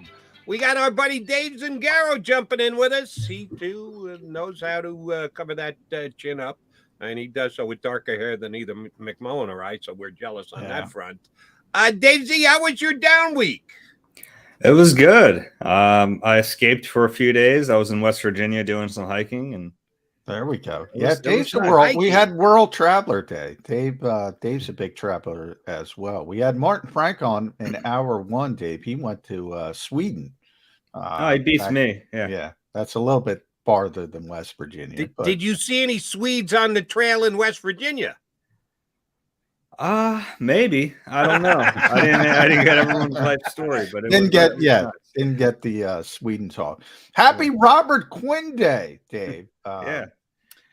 Your first thoughts on the big trade, the big splash, bringing in 18.5 sack Robert Quinn last year, not this year, which is one, but your thoughts on the trade? It makes sense. Defensive end is a position that, like, even going back to the draft, I thought they might address really early, and they didn't. I know they got Hassan Reddick as an edge player, and that kind of fit the bill. But then when they lost Derek Barnett, they were trying to kind of piece it together with Patrick Johnson, who I think has actually played fairly well. Yeah, so and Teron Jackson, who, I mean, wasn't playing great. No. And really, this is like, you're going to replace those two guys with Robert Quinn, which is an upgrade, you know? And they didn't give up a whole lot to get him. I mean, they gave up a 4th-round pick to get Robert Quinn. They gave up a 4th-round pick a couple years ago to get Jannard Avery. Yeah, I know the situations are different, and they were looking at Avery like, all right, this is a trade for 2.5 years of a player, whereas this could be a trade for, 10 games, 11 games maybe. So I get the difference, but Quinn's a good player, and there's no, like, you look at risk reward for a trade like this, not a ton of risk, and the reward could be huge. Yeah, his numbers this year have fallen off a cliff from where they were last year. One of the best sack guys, 18.5 in the NFL this year. He's got 1 sack in 7 games. We've heard explain the reasoning behind it. How much just joining the Eagles, a team that's 6-0, as compared to the Bears, who got a nice win on Monday night, but prior to that, didn't look like they were going to be anywhere near the playoffs. How much is just the mindset, revitalization of a guy like Quinn, do you think, lift his game coming here to the Eagles? Look, I don't see him as a guy who is like lacking motivation at all. I look at, I went back and watched him a little bit last night. He's playing a lot. He's getting doubled a lot. Even when he's not getting doubled, it's there's a tight end on that side. There's a running back giving him some extra love. Like he was the guy on that line they were trying to stop. So I think the biggest thing for him coming to this defense is twofold, really. The first and the easiest thing is he's not going to need to play as much. He was playing almost 70% of their snaps. There's not going to be that much to go around here. He's got to get over that mental hurdle. He's not the guy anymore. But the good part about that is he can go harder for every snap. And if you're looking at that line, there are going to be times where he gets some attention, but there are going to be a lot of times where you see a double team here. Pick your poison with this line, especially if you have Jordan Davis out there who is a walking double team, right? Like, you have to double that guy just because he's so big. I think it's going to free him up. And, I went back and watched Quinn last night a little bit. He's still playing pretty well. He still has the bend around the edge. He still has the get off. And what I like about him too is, even though he was playing a lot of snaps, he fits that rally to the ball mentality this defense really likes and this coaching staff likes. I mean, he's making plays sometimes 8 yards down the field, which isn't always what you think about when you're thinking, all right, this guy has 18 sacks. He's a 3-time Pro Bowler, but no, he gets back, he hustles. And I know this coaching staff really values that stuff. So I think he's going to be a good addition. He was also the guy that put Andre Dillard on skates as a rookie. He and Everson Griffin both, where we said, wow, what's going on with Andre? But he's really crafty. I think he's, as you mentioned, Dave, he's rarely going to see a double team. He got constantly double teamed in Chicago. And then he's going back to the scheme he's familiar with and was successful with. I think that's part of it as well. That's all good. My one concern is, and you mentioned the value. I mean, Howie didn't give up anything from the Eagles' perspective. The Bears are paying him basically to play for the Eagles. So you give up a 4th-round pick as a Super Bowl contender. Have no issue with that. Here's my issue. Josh Sweat's playing really well. I don't think people realize that. Enough people. Brandon Graham is playing better than really well. Granted, on a pitch count, but and that's very smart of the Eagles. In theory, I don't know. Robert Quinn coming here to play 15 reps. I think you want him on the field more than that. And who are you taking reps away from? Yeah, it's a fair question. I think the BG pitch count is going to continue. I think he's playing at such a high level at the snaps he's getting that I wouldn't change that. So I don't think you're going to have to worry about like him eating into it more. You're going to have Reddick and you're going to have Sweat as your top two guys still. I think Quinn probably slides in there with BG as the next option. It's going to really push down snaps for Patrick Johnson, who, like I mentioned, I thought was playing well. And that's the downside for him, is that now there's a guy with a ton of experience in here. And I am curious to see if they start changing some things schematically. We've seen Kaiser White get some snaps as an edge rusher, which I get why they're doing that. They're showing one front and playing another. But so there are some other edge snaps that haven't gone to the edge guys all the time. There are those snaps. And then we haven't seen it. We saw it a ton under Jim Schwartz. We haven't seen Gannon do it. But there are times where, you know, BG can play inside. Oh, yeah. And we haven't really seen him do a ton of that, especially this year. So can Reddick a little bit. They use him like that in training camp at times. So I'm curious if in passing situations, now that they have a surplus of edge players, if we'll see that old NASCAR package come out and maybe get an extra defensive end on the field to really get after passers. Here's the only thing that, and this is a potentially bothers me situation, might not even be out there. This is kind of a theoretical question. If you've got a 4th round pick to move, and the Eagles have signified they were willing to give up their 4th round pick, which starts to kind of trim the herd on their draft picks for next year. But we'll put that aside. They've made the decision that a 4th round pick is something that they're willing to invest to give themselves a better chance to win the Super Bowl this year. What position do you think is more important? A defensive lineman who's going to go into the rotation and play X amount of snaps, or a backup safety if Marcus Epps or CJ Gardner go down this week, a guy who's better than Kayvon Wallace, maybe even a backup cornerback, because Bradford and Slay have been phenomenal, but if one of them goes down, it's going to miss a month or 6 weeks. You're plugging in Zach McPherson going forward next week, which was a bigger need. And I know it's very easy to say, oh, Quinn's definitely going to play because that's a rotational position. I get that. But do you more need that, or could you use a better safety net at a couple of D-back positions on this team right now?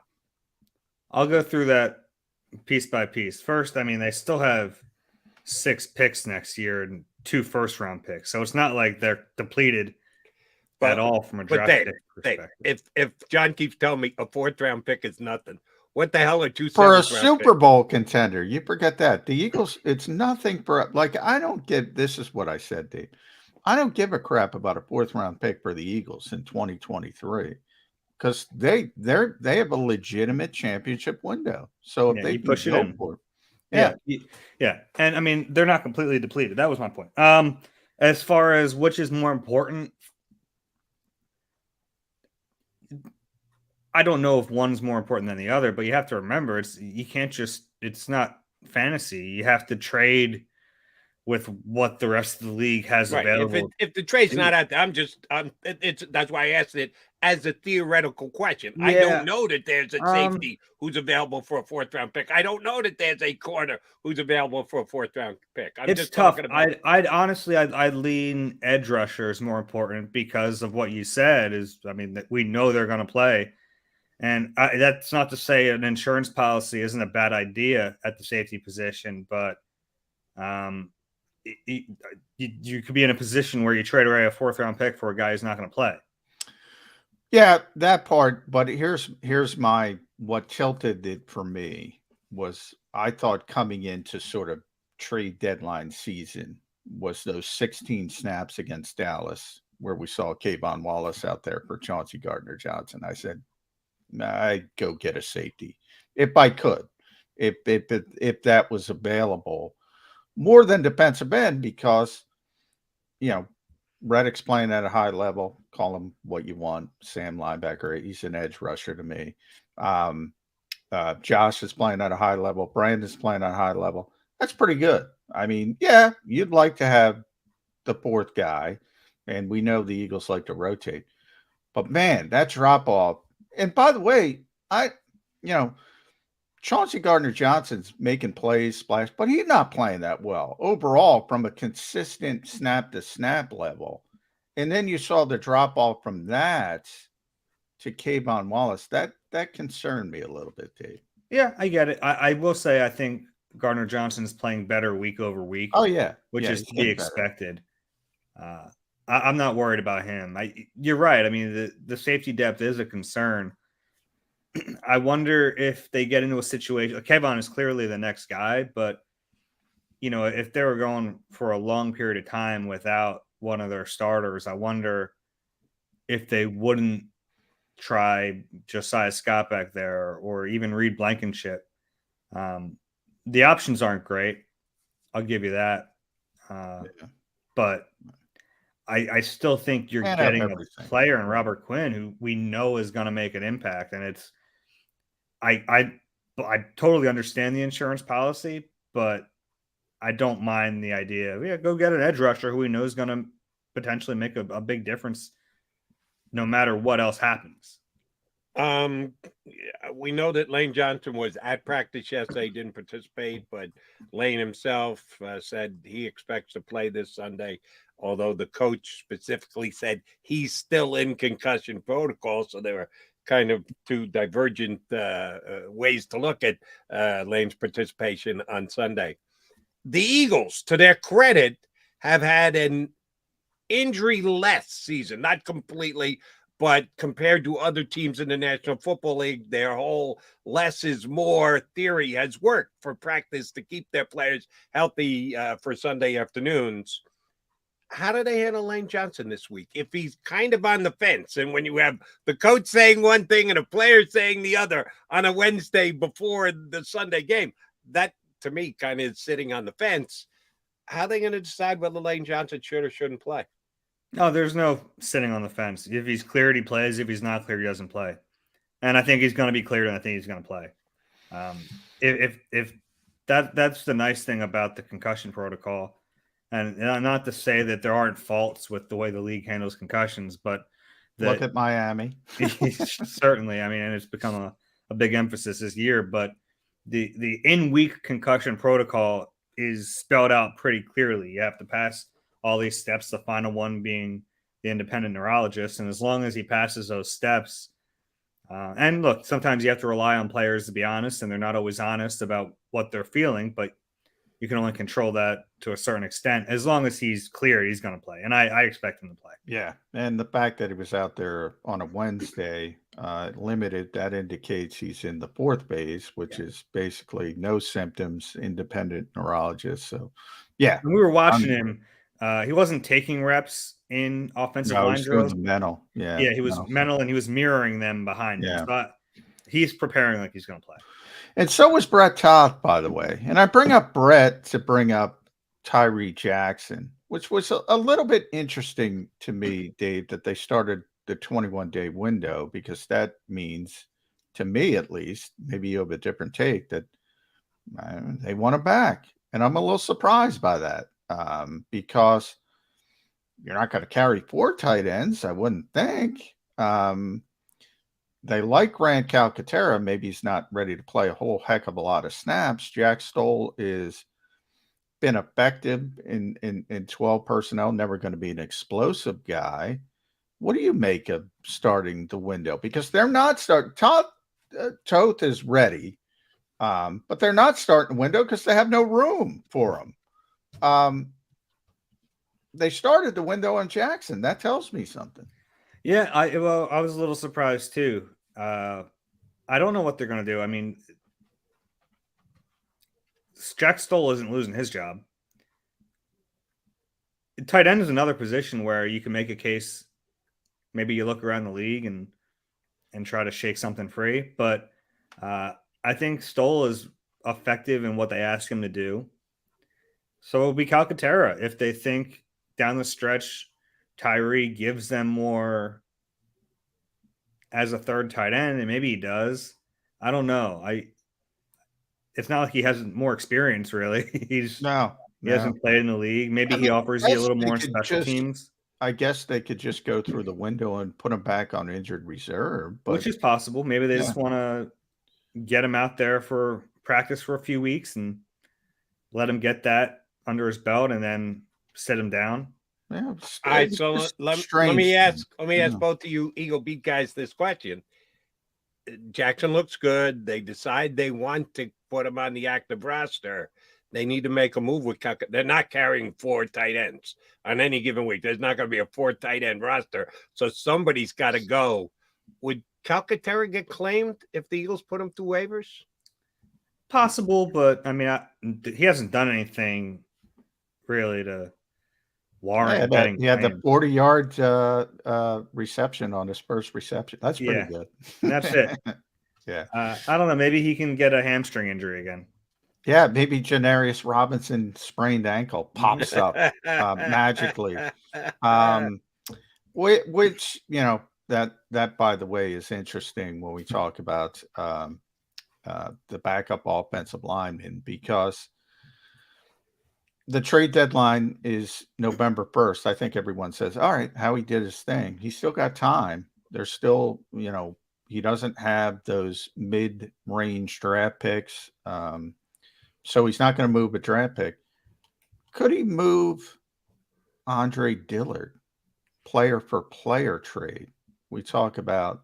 Or he could take the additional step, get a pick, flip the pick. That's true. You can go a bunch of different ways. That would be very Howie-like, to get a pick and then flip that pick for something else. He loves to do things. Do you expect any more movement before the trade deadline? I think it's possible, but you brought up a good point that at least next year they don't have that mid-round pick left to trade. Can you get something for a 7th? Yeah, maybe, if a team's just looking to unload somebody. The Dillard thing is interesting because they're a better football team with Andre Dillard, right? But a team offers you a 3rd-round pick, you have a pretty tough decision to make, and I don't know which way they would lean. You get back to Toth, not that Toth is going to replace Andre Dillard, but if you feel good about your O-line depth without Dillard enough to trade him for, I think it would have to be a 3rd-round pick. I don't think you would do it for a 4. Yeah. But did Jack Driscoll's ability to hold up at left tackle change your thought process and say, well, we now know Jack can do it, at least at a competent level. Maybe we don't need Andre as much as we thought we did. A little, but I still think there's a decent-sized drop-off from Andre to Jack Driscoll. So, I wasn't shocked that Driscoll held up at left tackle. I thought he did an okay job.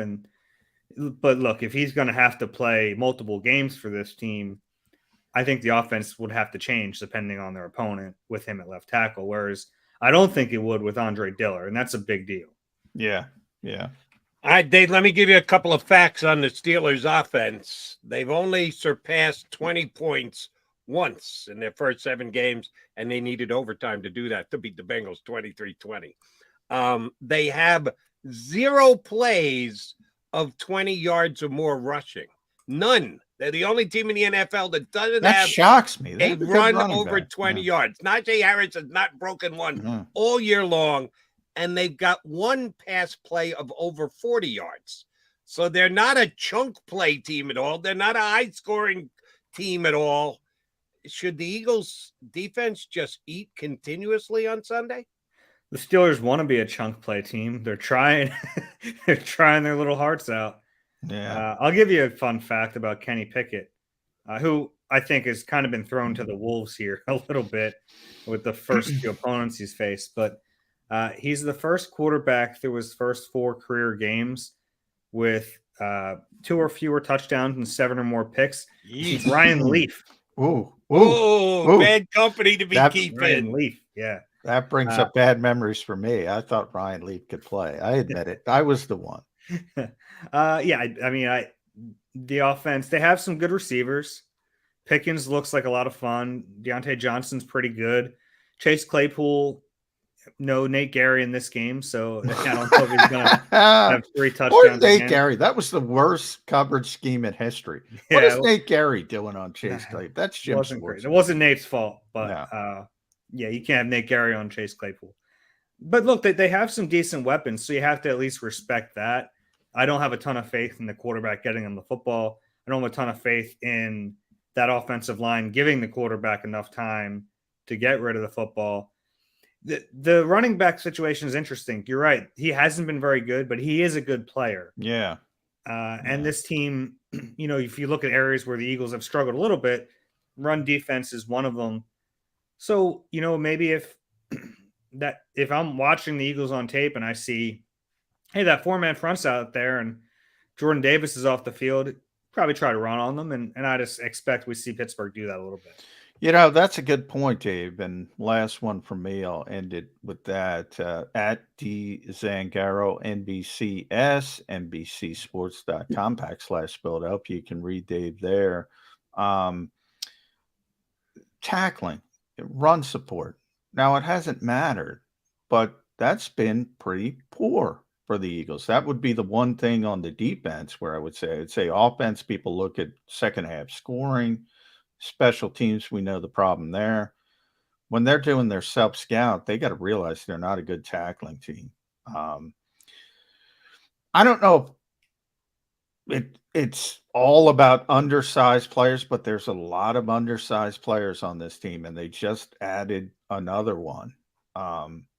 If it comes up in January football, it might even come up with Tennessee and Derrick Henry.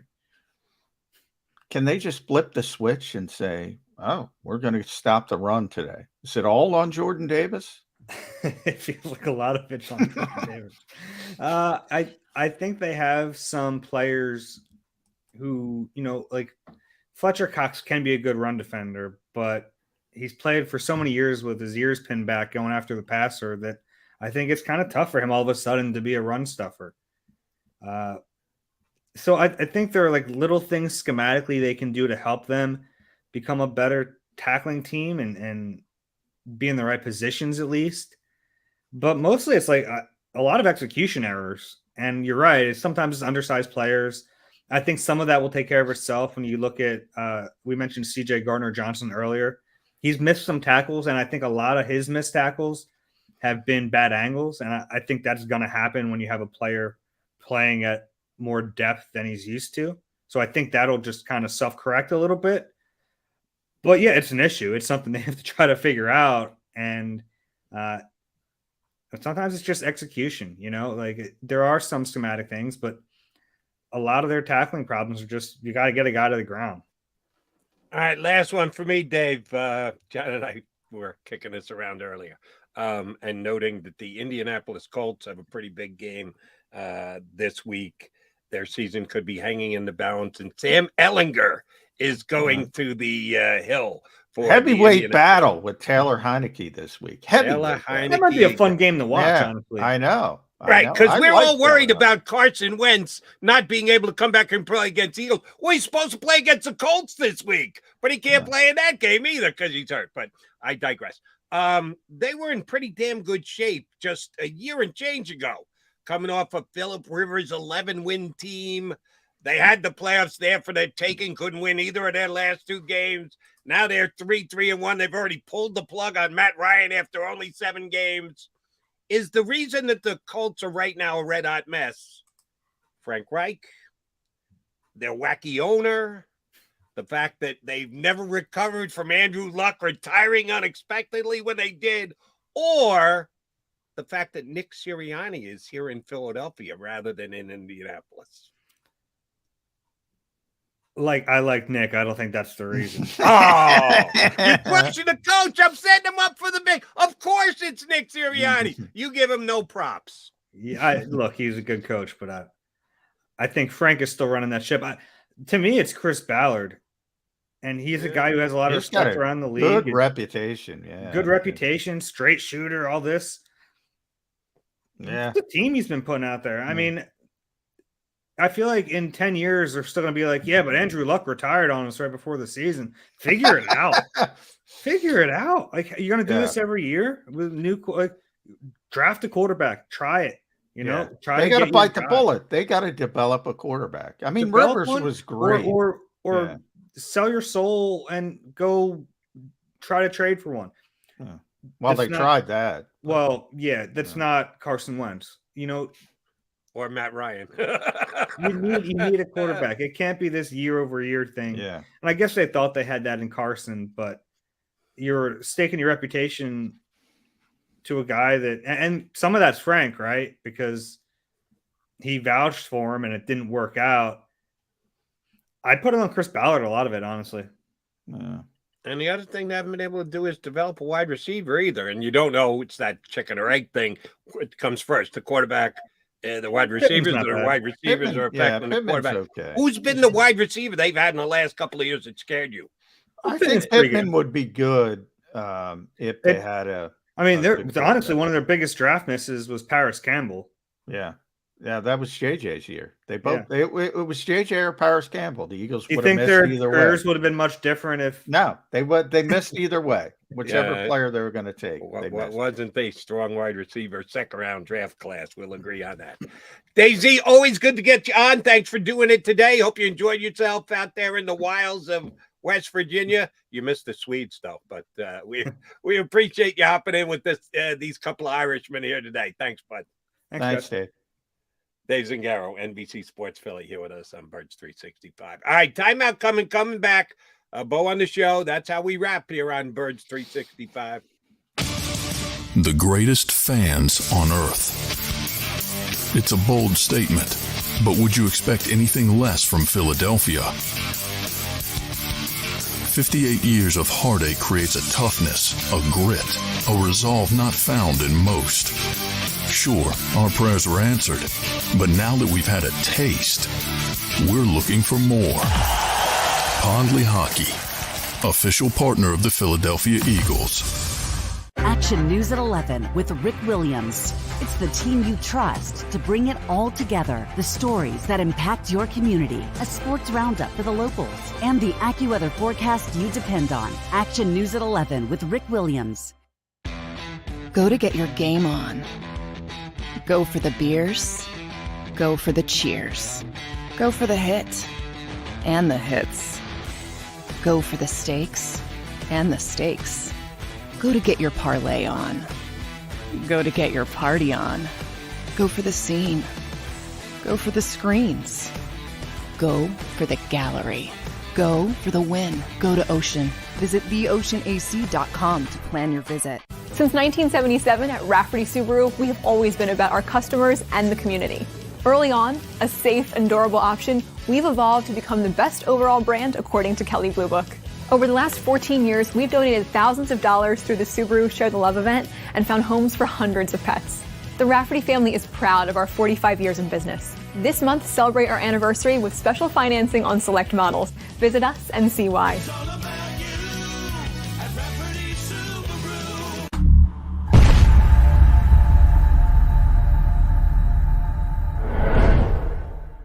At Stateside Vodka, every new customer gets the world's best rocks glass.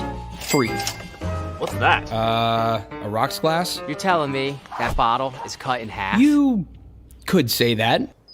Holy shit. And you're telling me I can get one of these glasses for free? That's right. One free rocks glass per customer with each first-time purchase of Stateside Vodka. So good, it just disappears.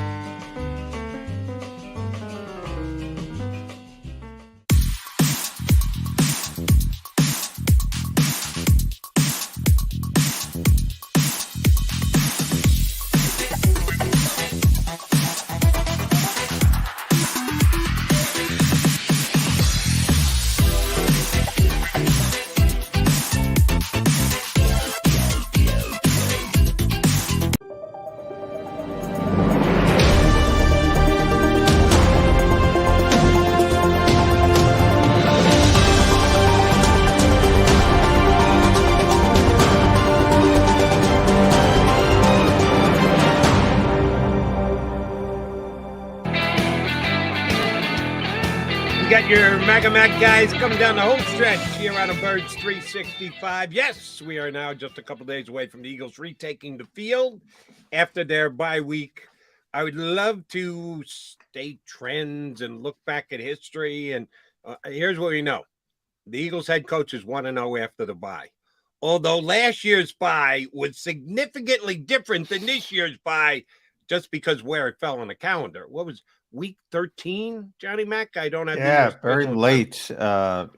Very late versus. I asked Nick about that yesterday about the self-scout because last year they had much more to work with. This year it was like, is it even a relevant sample size? He said it was, but what is he going to say?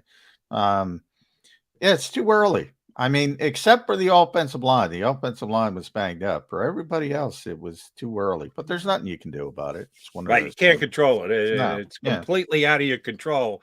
But I don't know what to make of because forever, long before Birds 365 ever existed, but I was on the radio here in Philadelphia.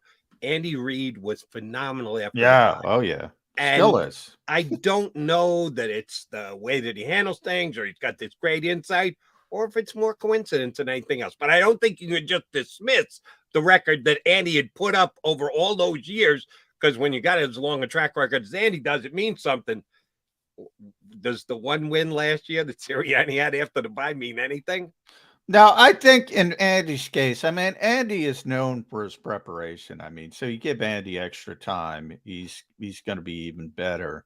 And we'll see. I think there's a lot of thought process around fans that is kind of misconstrued because everything's collectively bargained now. The players have to have off. It's not like you can sit there and have a bad pre-buy and say, oh, you got to get to work. You got to have extra work. They can't do that with the players, but they can do it with the coaches. The coaches can work and try to figure things out from that standpoint.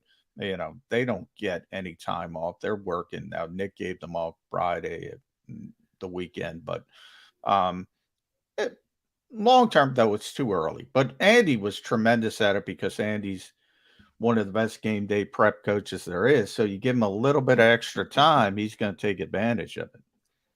All right. Tomorrow here on the program, I know we've got, do you know yet whether you're going to be a full 2-hour participant? No, I'm going to be here for the first hour, and I believe we have Les Bowen on in the first hour. Barrett Brooks is going to join you for the second hour. I did not know that. Thank you for informing me. And you booked somebody from Pittsburgh.